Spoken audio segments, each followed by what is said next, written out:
Désormais, ces femmes soldats en Turquie pourront porter le voile. C'est officiel, c'est la dernière décision du président Erdogan. Les femmes officiers ou sous-officiers dans l'armée, comme les étudiantes dans les écoles militaires, ne seront plus soumises à l'interdiction du port du foulard islamique. Depuis la création de la République de Turquie par Mustafa Kemal en 1923, l'armée avait toujours été le pilier de la laïcité.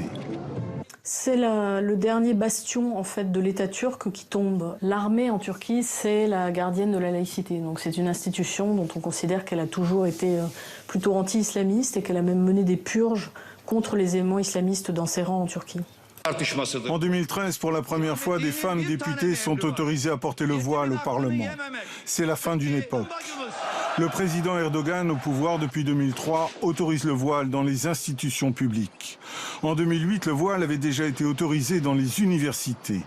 Et depuis, progressivement, il a fait son apparition dans la magistrature, la fonction publique, les lycées et la police. Depuis le coup d'État manqué en juillet dernier, l'armée affaiblie ne peut plus s'opposer aux décisions du gouvernement.